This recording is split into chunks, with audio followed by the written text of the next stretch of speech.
আঙ্গুল ফুলে কলা গাছ হব, কালো টাকার পাহাড় গড়ব, দুর্নীতিবাজ রাজনীতিবিদ তোমাদেরকে আমরা ঘৃণা করি, পারলে জুতা দিয়ে পিটাই। যারা যেই দলেরই হন, জনগণের কল্যাণে দেশের উন্নয়নে ভূমিকা রাখবেন, আপনাদের জন্য আমাদের শুভকামনা বহাল আছে, বহাল থাকবে। যারা যেই দলের রাজনীতি করবেন, দেশের সম্পদ লুটপাট করার জন্য, জনগণের সম্পদ চুরি করবার জন্য, দুর্নীতি করবার জন্য, টেন্ডারবাজি করবার জন্য, দেশের সম্পদ লুটে পুটে দেশকে ধ্বংস করে নিজের আখের গুছাবার জন্য আপনি যেই রাজনীতি করেন না কেন, আপনার রাজনীতিতে আমি থুতু নিক্ষেপ করি।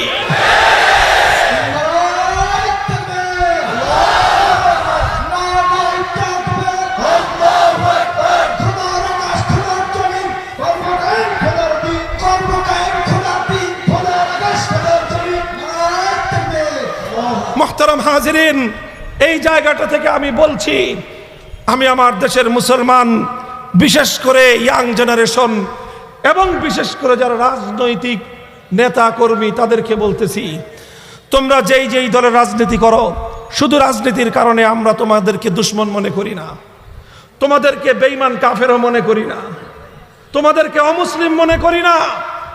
রাজনৈতিক মতপার্থক্য থাকার পরেও ইমানদার হওয়ার কারণে আমি তোমাকে আমার মুসলমান ভাই বলেই বিশ্বাস করি।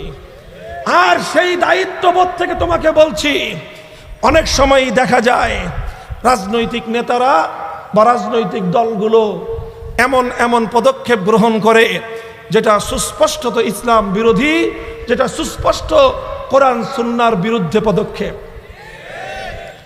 বলবেন হুজুর, আমরা তো মাঠের কর্মী, আমরা কি করব? এটা বড় বড় নেতারা সিদ্ধান্ত নেয়। আমি বলবো, আমি তোমাদেরকে কথা বলছি, সাধারণ জনগণকে বলছি, বড় বড় নেতাদেরকে আমি এই মুহূর্তে কথা বলছি না, তাদের সাথে আলাদা আলাপ সালাপ হলে তাদেরকে বলবো। তোমাদেরকে যে কথাটা বলি, হে মুসলমান, মনে রেখো, যখন তোমার দল অথবা তোমার নেতা তোমাকে এমন কোন পথে আহ্বান করবেন যে পথ ইসলামের সাথে সাংঘর্ষিক, যে পথ, যে কথা আল্লাহর কোরআন এবং নবীর সুন্নাহর সঙ্গে সাংঘর্ষিক, তখন হলো তোমার ঈমানের পরীক্ষার সময়। তখন তোমাকে পরীক্ষা দিতে হবে, তোমার কাছে তোমার ঈমান বড় না তোমার রাজনীতি বড়। তখন তোমাকে পরীক্ষা দিতে হবে, তোমার কাছে আল্লাহ রাসূলের কথার গুরুত্ব বেশি না তোমার নেতা নেত্রীর কথার গুরুত্ব বেশি। কথা পরিষ্কার।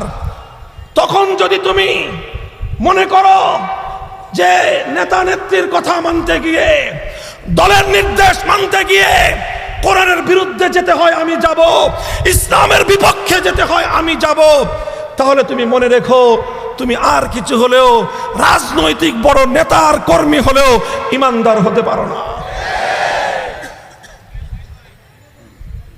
কথাটা ভালো করে মনে রাখবেন।